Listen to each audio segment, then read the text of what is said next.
প্রণাম কুক্কুটরাজ। আপনার পায়ের ধুলোয় আমাদের এই জঙ্গল ধন্য হলো। আরো ধন্য হব আমরা যদি আপনার মতো রাজার শাসন পাই। তাই আপনার জন্যই অপেক্ষা করছিলাম। আমার জন্য? হ্যাঁ, কেন রে ভল্ল, কি চাস তুই?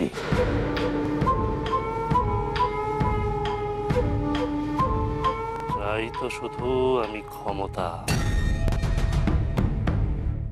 বিশ্বা বসুকে সরিয়ে আমি হব শবরদের রাজা। পথের ঘটা তো শুধু ললিতা,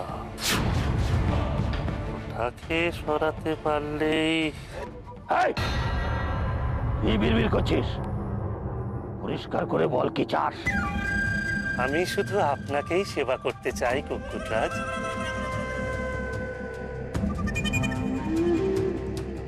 সেবা আমার?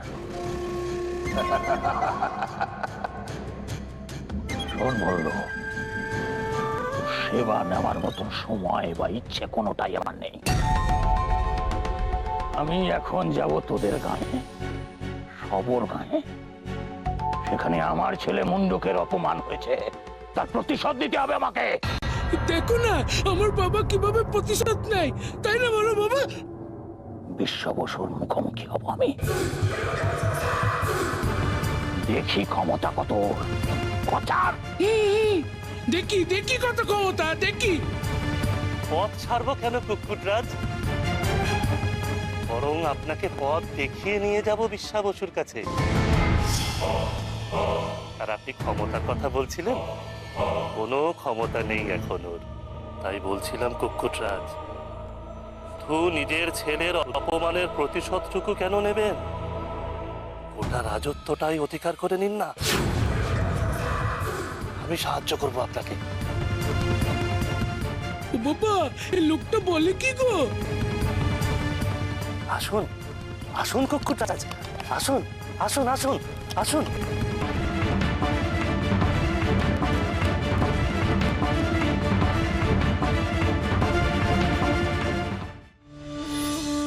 আমাকে নীলমাধবের কথা আরো বলুন। উনি যে আমার ইষ্ট দেবতা, আমি যে ওনারই সন্ধান করছি। আমাকে আরো বলুন নীলমাধবের কথা।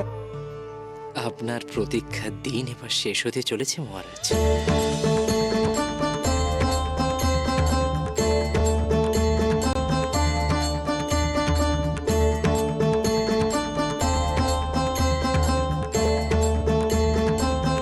না মহারাজ, এনাদের এইভাবে বিশ্বাস করবেন না।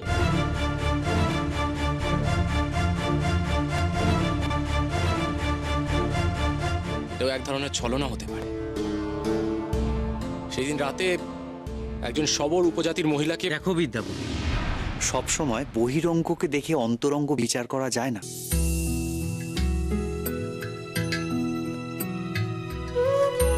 আমরা এখন যে রূপে আছি সেটাই যে আমাদের প্রকৃত রূপ, এ ব্যাপারে কি নিশ্চিত হওয়া যায়? তেমনই থাক থাক ওসব আলোচনা, আমাদের হাতের সময় বড়ই কম।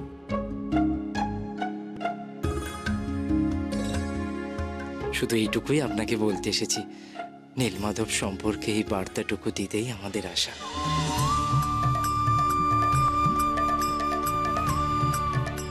আপনি যেমন আপনার আরাধ্য দেবতা নীলমাধবের দর্শন করতে চান, তেমনি উনিও আপনার কাছে আসতে চান।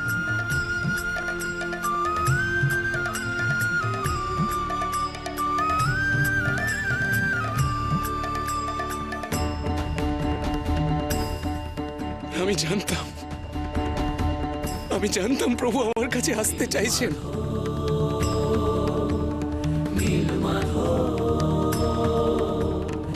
কিন্তু কোনো কারণে পারছেন না, আমি জানতাম।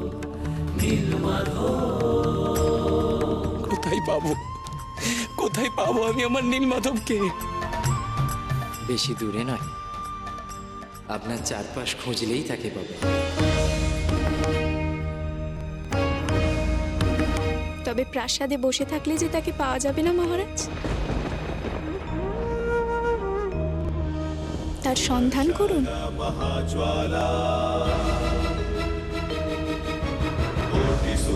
আমরা এখন আসি। अज्ञानन्दस्य मे देव विष्णुमार्गप्रदर्शये जगन्नाथ बलभद्र सुभद्रा चक्ररूपिणे दारु ब्रह्मस्य रूपाय चतुर्दावर्तये नमः।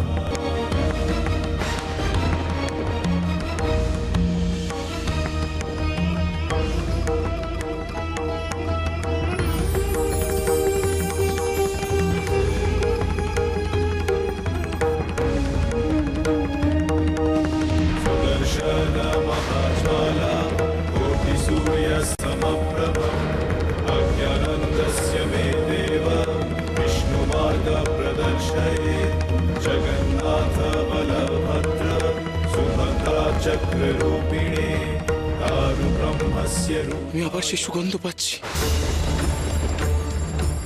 সেই নুপুরের ধ্বনি। সন্ন্যাসীদের আটকাতে হবে, ওদের যেতে দেওয়া যাবে না।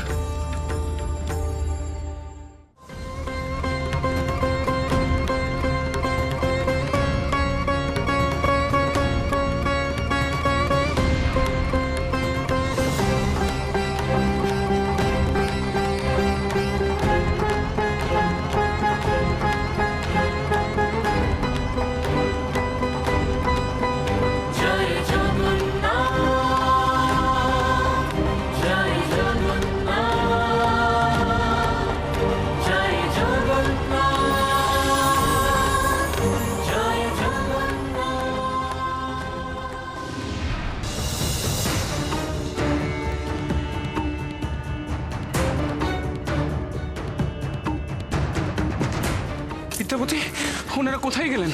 ওনাদেরকে খুঁজে পেলে? না মহারাজ, ওনাদের কোথাও খুঁজে পেলাম না। যেন ভোজবাজির মতো কোথাও উধাও হয়ে গেলেন। সে তো হবেই, তাদের আর দর্শন লাভ আমার হবে না। আমি যে মহামূর্খ। না মহারাজ, এ কথা কেন বলছেন আপনি?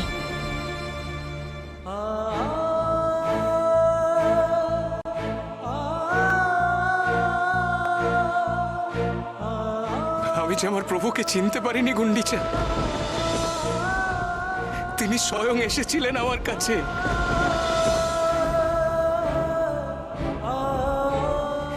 তাই তো সেই স্বর্গীয় সুবাস আর নূপুরের ধ্বনি আমি শুনতে পেলাম।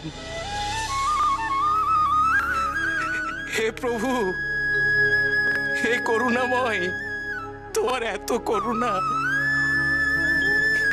তুমি স্বয়ং এসেছিলে আমার কাছে।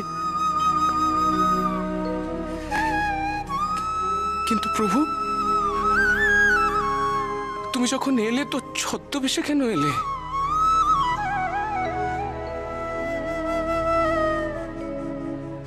কেন আমার সাথে ছলনা করলে প্রভু? কেন আমার সাথে ছলনা করলে? নানা বিদ্যাপতি, ওনারা যা বলে গেলেন সেই নির্দেশ অনুযায়ী আমার নীলমাধবের সন্ধান শুরু করতে হবে। হাত পা গুটিয়ে বসে থাকলে চলবে না বিদ্যাপতি। বিদ্যাপতি, বিদ্যাপতি, এই মুহূর্ত থেকে আমার নীলমাধবের সন্ধান শুরু করো।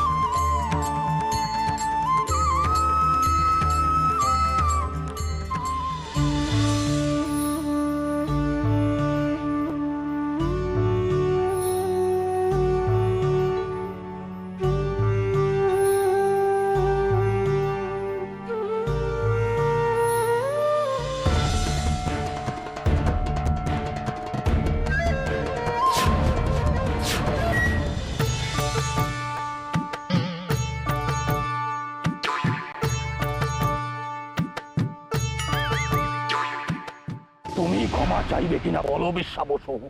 আমার ছেলের অপমানের প্রতিশোধ আমি নিয়েই ছাড়বো। ফল কিন্তু ভালো হবে না।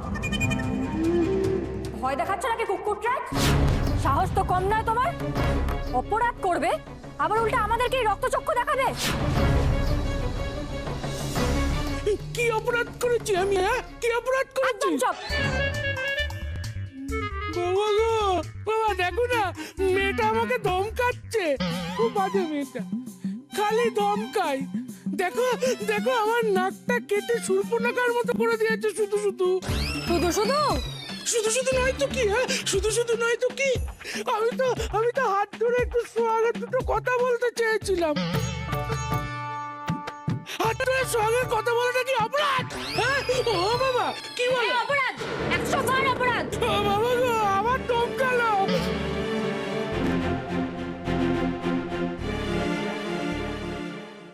একটা অজানা অজানা মেয়ের হাত ধরাটা অপরাধ। শুধু তো নাকটা কেটেছি, বেশি কথা বললে এবার কান দুটো কেটে নেবো আমি। ও বাবা গো, দেখো না, ভয় দেখাচ্ছে আমার। দেখো না কি বলছে, আমার কান দুটো নাকি কেটে দেবে গো। এই, থাম। ও মা গো, ও মা তো এখানে নেই।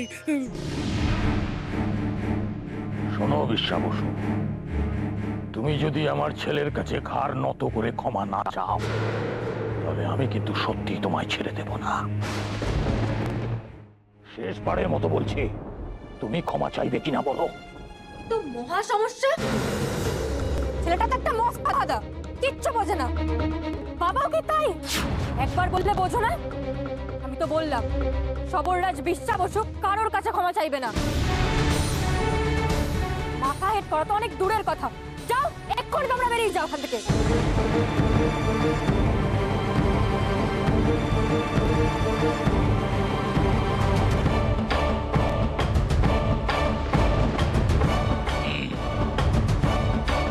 তার মানে এই তোমাদের শেষ কথা? হ্যাঁ, এই আমাদের শেষ কথা। ললিতা চুপ কর, আমাকে কথা বলতে দে। কথা বলার তো কিছু নেই বাবা। এই ছেলে অপরাধ করেছে, শাস্তি পেয়েছে।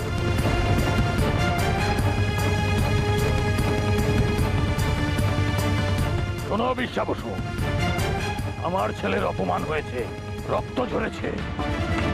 এই জঙ্গলের সর্দার হয়ে তোমার ক্ষমা চাওয়া উচিত ছিল।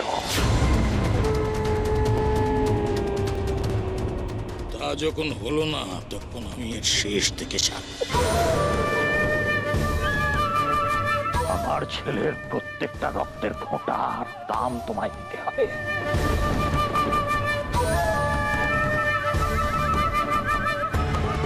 আমাদের এই গ্রাম আমি জ্বালিয়ে পুড়িয়ে তছনছ করে দেবো।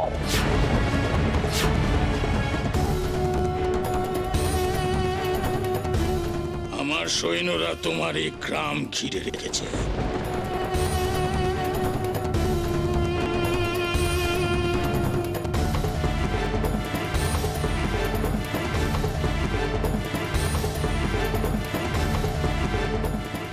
শুধুমাত্র আমার একটা নির্দেশের অপেক্ষা। যুদ্ধ মানে তো রক্তপাত, মৃত্যু। হ্যাঁ, যুদ্ধ যুদ্ধ। মৃত্যু, রক্তপাত ওসবের ভয় আমরা পাই না।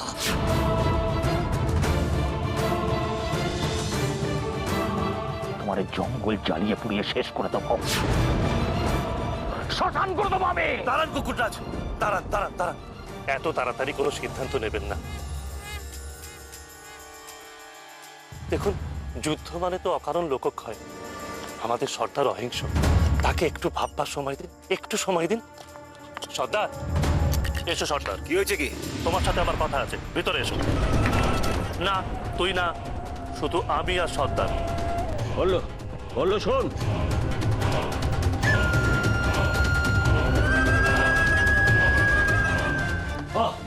বললো, কি কথা বলবি তুই? তোমার কি মাথা খারাপ হয়ে গেছে সর্দার? তুমি কি ভুলে গেছো আমরা সবাই হিংসা ত্যাগ করেছি? আমরা সবাই নীল মাধবের ভক্ত। আর এই গ্রামেই কিনা মানুষ মরবে, রক্তপাত ঘটবে। নারদা বললো, আমার তো ওদের কাছে ক্ষমা ছাড়া ছাড়া কোনো পথ নেই রে। কে বললো নেই? অবশ্যই আছে। সন্ধি করে নাও। হ্যাঁ, তাতে উভয় পক্ষের মঙ্গল। তাহলেই ঝগড়া, বিবাদ, হানাহানি, কাটাকাটি কিছুই ঘটবে না। তোমার নীলমাধবও খুশি হবে। সন্ধি? কিসের শর্তে সন্ধি হবে বললো? সমস্যার সমাধানের খুব সহজ সমাধান আছে সর্দার। দেখো, যত কাণ্ড তো ওই ললিতাকে ঘিরে, আর মন্ডুকও তো ললিতাকেই চায়। ওই মন্ডুকের সঙ্গে ললিতার বিয়ে দিয়ে দাও।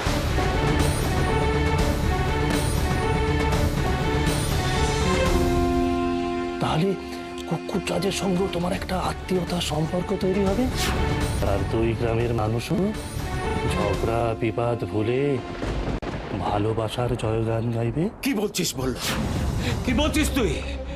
ললিতার সঙ্গে ওই ছেলের বিয়ে? এতে তো মেয়েটার হাত পা বেঁধে জলে ফেলে দেওয়া হবে রে। না না না না না, মা মরা মেয়েটার সঙ্গে আমি এত বড় অবিচার করতে পারবো না। না না না, তুমি তোমার নিজের তৈরি করা নিয়ম নিজেই ভাঙবে সর্দার। তোমার ঘরের সেই তাল পাতাতেই তো লেখা আছে। দাঁড়াও,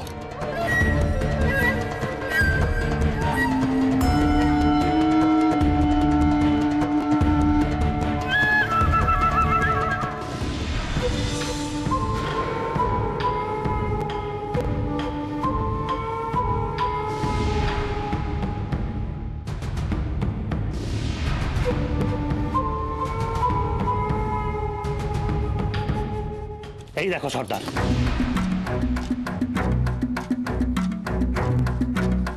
এই যে তুমি নিজের হাতে স্পষ্ট করে লিখেছ, যদি দুই উপজাতির মধ্যে কখনো ঝগড়া বিবাদ ঘটে বা যুদ্ধ বাঁধবার উপক্রম হয়, সেক্ষেত্রে দুই পরিবারের মধ্যে আত্মীয়তার সন্ধি করে নিতে হবে।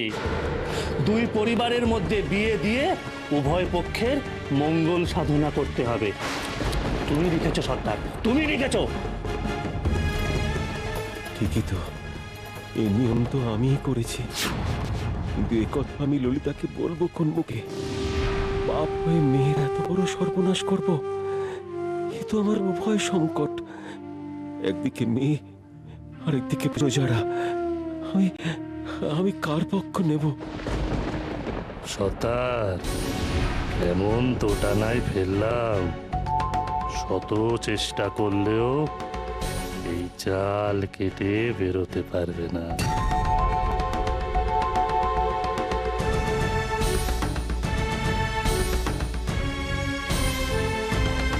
আমি তাহলে এই কথাটা সবাইকে গিয়ে বাইরে বলি সর্দার। বাইরে চলো, এখন তোমার বাইরে থাকাটা একান্ত জরুরি। চলো চলো, বাইরে চলো।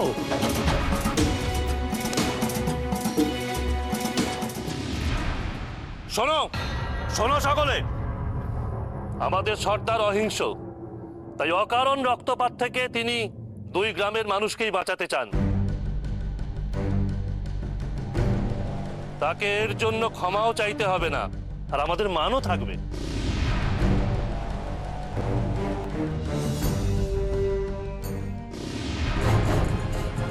সবররাজ বিশ্বাবসুর নিজের তৈরি করা নিয়ম অনুযায়ী তার একমাত্র কন্যা ললিতার সঙ্গে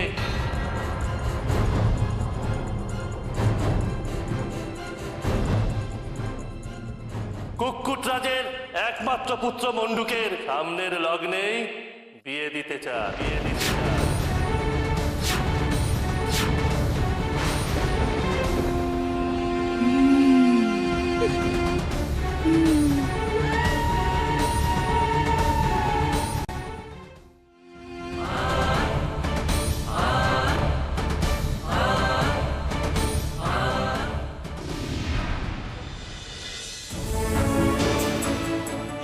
নীলমাধব, আমি কি করলাম প্রভু, কি করলাম?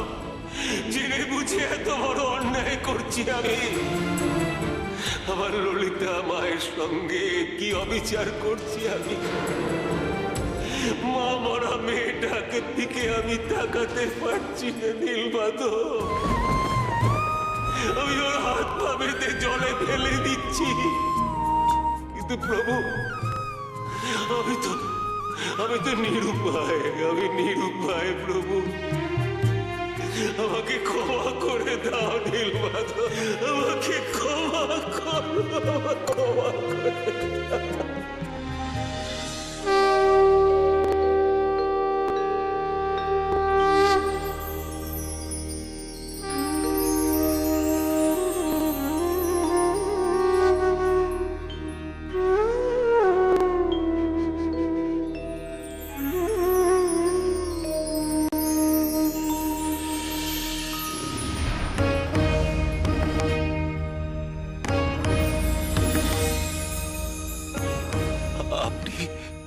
তোমার কান্না শুনে এলাম বিশ্বা বসু। আর কান্না শুনে আপনি কি এখানেই থাকেন? সন্ন্যাসীর কি কোনো ধর্মবাঁধা নির্দিষ্ট জায়গা থাকে? আমি সব জায়গাতেই থাকি।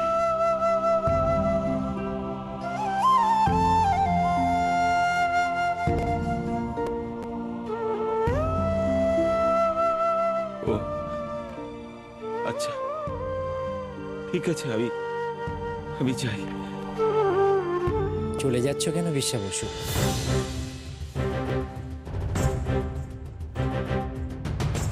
আনন্দ ভাগ করে নিলে বাড়ে, দুঃখ ভাগ করলে কমে। তুমি তোমার মনের কথা আমায় বলতে পারো। সংসারী মানুষের অনেক জ্বালা যন্ত্রণা থাকে।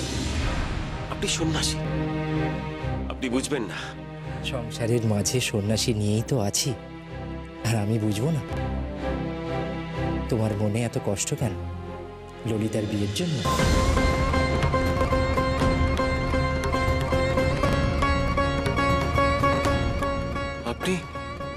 আপনি কি করে জানলেন ললিতার বিয়ের কথা? শবররা বিশ্বা বসুর মেয়ের বিয়ে বলে কথা, আর আমি জানবো না? আমি তো এই শবরদের মধ্যেই থাকি। মানে? ও মা, আমি তো এই পাহাড় জঙ্গল এখানেই থাকি, আর এই সবই তো শবরদের। তাহলে কি আমার শবরদের মধ্যে থাকা হলো না? শোনো বিশ্বা বসু, তুমি কষ্ট পেও না। আগে তোমার সংসার, প্রাণাধিক প্রিয় মেয়ে ললিতা। তুমি এ বিয়ে ভেঙে দাও। না না, এ কি করে সম্ভব? ওই কুকুর রাজার ছেলের সঙ্গে বিয়ে ভেঙে দেওয়া মানে তো যুদ্ধ, আর যুদ্ধ মানে মৃত্যু। না না, আমি চাই না। হোক না যুদ্ধ, তাতে তোমার কি? তুমি বা তোমার মেয়ে তো যুদ্ধ করছো না, যুদ্ধ করছে তোমার সৈন্যরা। ওদের জীবনেরই বা কতটুকু মূল্য? ওরা মরে মরুক, তুমি আর তোমার মেয়ে তো ভালো থাকবে। আপনি সন্ন্যাসী? ছি, আপনার লজ্জা করছে না? আপনি ঈশ্বরের ভক্ত। ঈশ্বর কখনো রক্ত চায় না, মৃত্যু চায় না। আপনি একজন ঈশ্বরের পূজারী হয়ে আমাকে যুদ্ধ করার পরামর্শ দিয়ে মানুষের মৃত্যু চাইছেন। কি আশ্চর্য! মানুষের তো শ্রেণী বিভাগ আছে, সবাই কি সমান? যারা ছোট জাত, নিচু জাত, তারা তো তোমার আমার মতো ঈশ্বর ভক্তকে বাঁচিয়ে রাখার জন্য মরবেই। থামুন, থামুন। আপনার মতো মনের মানুষের সঙ্গে কথা বলতে আমি চাই না। জানবেন, সবাই সমান, সবার প্রাণের মূল্য আছে।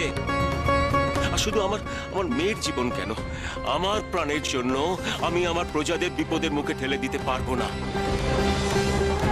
আর যে মানুষের হত্যার কথা বলে, সে আর যাই হোক কখনো সন্ন্যাসী হতে পারে না। এই সন্ন্যাসীর ভিড় ধরে কেন ঘুরে বেড়াচ্ছে? হ্যাঁ, সরে যান আমার সামনে থেকে, সরে যান। আগের দিন এসেছিলেন নীলমাধব দর্শন করতে, আর আজ এসেছেন আমার প্রজাদের সর্বনাশ চাইতে। আপনি একজন মিথ্যাবাদী। সরে যান আমার সামনে থেকে, সরে যান। আর হ্যাঁ, আমাকে আটকাবার আর চেষ্টা করবেন না। বিশ্বা বসু, বিশ্বা বসু, তুমি যে বললে সব মানুষ সমান, আচ্ছা সত্যি কি সমান? হ্যাঁ, সমান, সবাই সমান।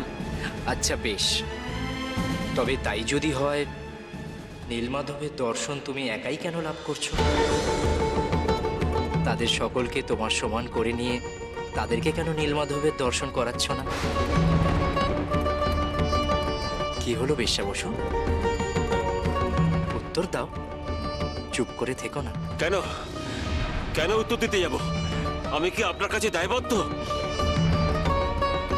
তুমি তোমার নিজের হৃদয়ের কাছে দায়বদ্ধ। তুমি প্রজাদের সুখের জন্য নিজেকে কষ্ট দিতে পারো, নিজের মেয়েকে কষ্ট দিতে পারো, অথচ সকলের জন্য নীলমাধবের গুহার দরজা খুলে দিতে পারো। নীলমাধব? আমার নীলমাধবের থেকে বড় সত্য আর কিচ্ছু নেই।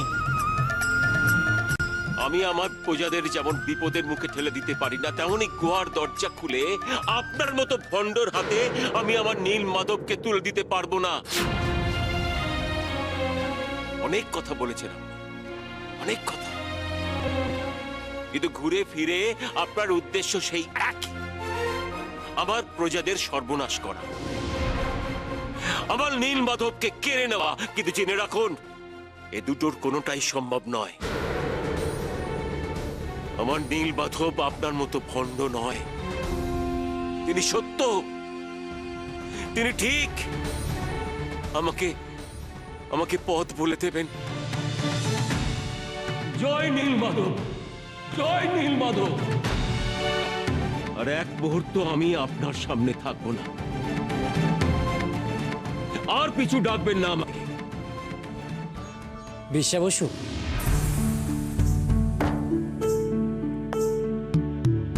আমাকে যে তোমার সামনে আসতেই হবে, বারবার আসতে হবে। দোহাই আপনার, আসবেন না। আমি আপনাকে পছন্দ করছি না। কি জানি, আমার তো মনে হয় তুমি আমাকে ভীষণ পছন্দ করো, বারবার আমায় ডাকো, আমিও যে না এসে পারি না। হয় আপনি উন্মাদ, ধূর্ত, না হয় অতিরিক্ত চালাক। আপনার কোনো মানুষের সামনে দাঁড়িয়ে তুই কথা বলার এতটুকু ইচ্ছা আমার নেই।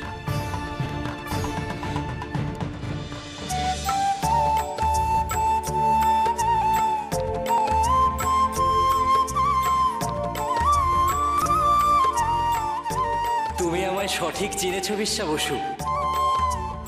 আমি সত্যিই উন্মাদ, ভক্তের প্রেমে আমি উন্মাদ। আমি সত্যিই ধূর্ত, চালাকি করে সারা বিশ্ব জুড়ে আমি যে তোমার মতো ভক্তের হৃদয় খুঁজে বেড়াই। তোমার মতো ভক্তের হৃদয় যে আমার অমূল্য সম্পদ। তুমি বলো জয় নীল মাধবের জয়,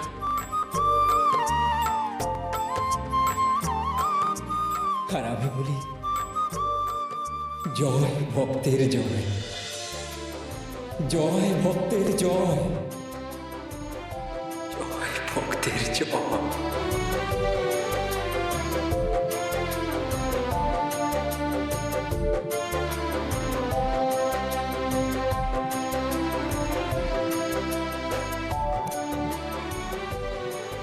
বিশ্বা বসুকে এত বুঝিয়েও তো কোনো লাভ হলো না দাদা।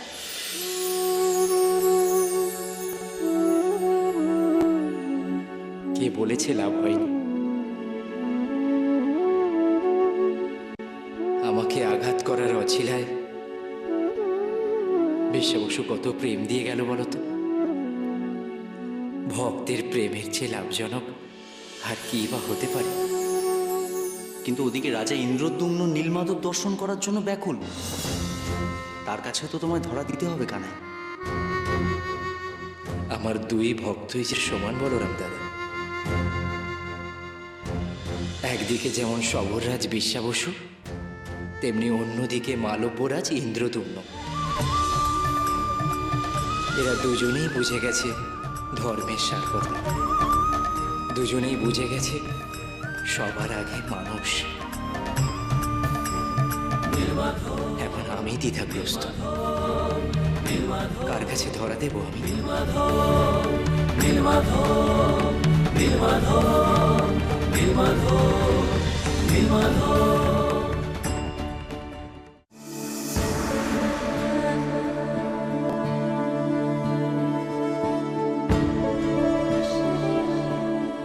আমি আর এক মুহূর্ত সময় নষ্ট করতে চাই না। এতকাল বাদে যখন আমি আমার ইষ্ট দেবতার সন্ধান পেয়েছি, তখন যত দ্রুত সম্ভব তাকে খুঁজে বের করতে হবে। আর সেই বিষয়ে আলোচনার জন্যই আমি আমার মন্ত্রী অমাত্যদের এত রাতে এই মন্ত্রণা কক্ষে জরুরি আলোচনায় ডেকেছি।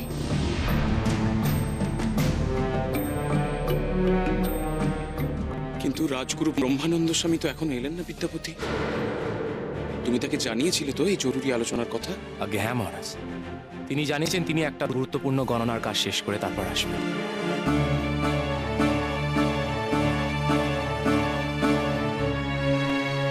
আমি আপনাদের অত্যন্ত আনন্দের সঙ্গে জানাতে চাই যে স্বর্গীয় সুবাস আমি পেয়েছি, যে নুপুরের ধ্বনি আমি শুনেছি, তা আর কারো নয়, ভগবান নীলমাধবের।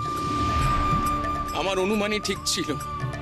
সেই স্বর্গীয় সুবাস, সেই নূপুরের ধ্বনি, আমার নীলমাধবেরই দেওয়া ইঙ্গিত। নীলমাধবী আমার প্রভু, আমার পরম আরাধ্য ইষ্ট দেবতা। নীলমাধব?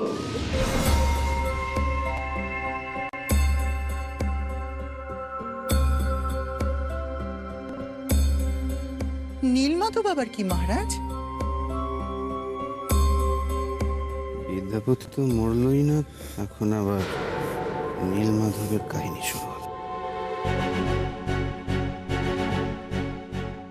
মহারাজ যেভাবে ভগবান ভগবান করে খেপে উঠেছেন, দেখো আবার নীলমাধবকে নিয়ে কোথাকার জল কোথায় গিয়ে দাঁড়ায়।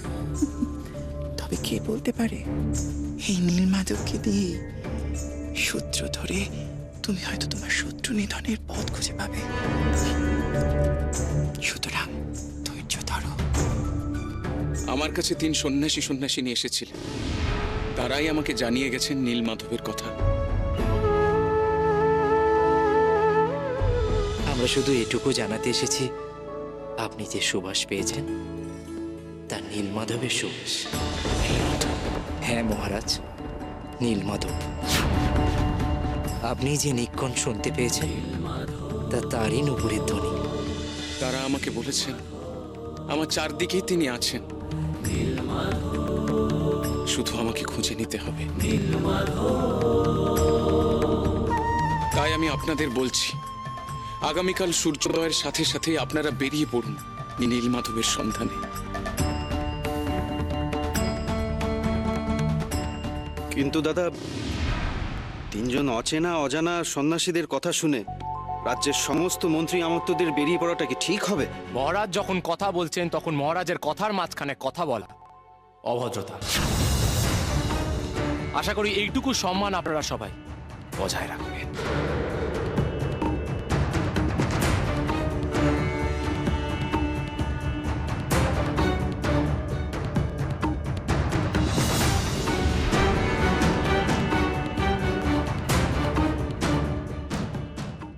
তারা নেহাতি অজানা অচেনা সাধারণ সন্ন্যাসী ছিলেন না চন্দ্রকেতু। তুমি জানো আমি নিত্য নিয়মিত সাধু সঙ্গ করি। এই সাধারণ আর কে ঐশ্বরিক ক্ষমতা সম্পন্ন, সেই পার্থক্য নিরূপণ করার ক্ষমতা আমার মধ্যে আছে চন্দ্রকেতু। আমার বিশ্বাস আমার প্রভু স্বয়ং এসেছিলেন আমার কাছে, কিন্তু আমি এমনই অভাগা যে তাকে চিনতে পারিনি। তিনি আমাকে নিজের মুখে নীলমাধবের কথা স্পষ্ট বলে গেছেন। তাহলে ব্রাহ্মণ, মন্ত্রী, অমাত্যগণ, আপনারা সবাই নীলমাধবের সন্ধানে বেরোনোর উদ্যোগ নিন। উত্তরে হিমালয় পর্বত থেকে, দক্ষিণে মহাসমুদ্র, পশ্চিমের মরুভূমি থেকে পূর্বের কলিঙ্গ পর্যন্ত তন্ন তন্ন করে খুঁজুন নীলমাধবকে।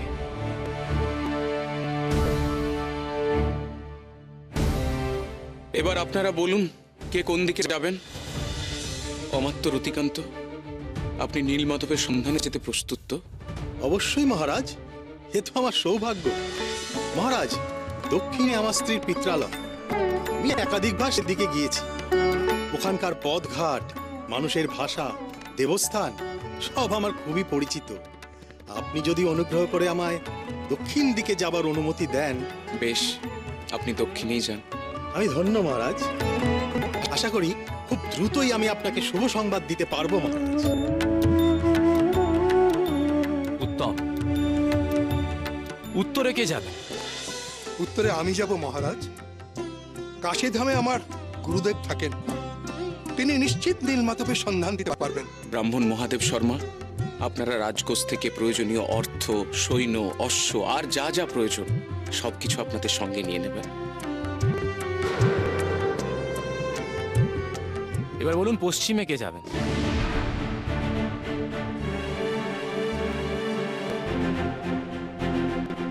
আমার মনে হয় বণিক রমাপতি প্রত্যেক বছর পশ্চিমে বাণিজ্যে যান।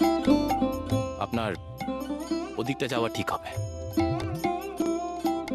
অবশ্যই মহারাজ, আপনার এই ছোট্ট উপকারটি করতে পারলে আমি ধন্য হব। মহারাজ, যদি আমাকে মরুভূমিও পার করতে হয় তাতেও আমি দ্বিধাবোধ করব না। আপনারা আমার আশা আরো বাড়িয়ে দিচ্ছেন। আর বাকি রইল তাহলে পূর্ব দিক। কে যাবেন পূর্ব দিকে?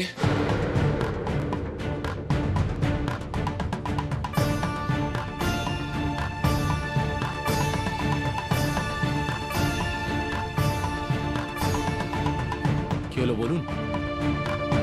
পূর্ব দিকে কে যাবে?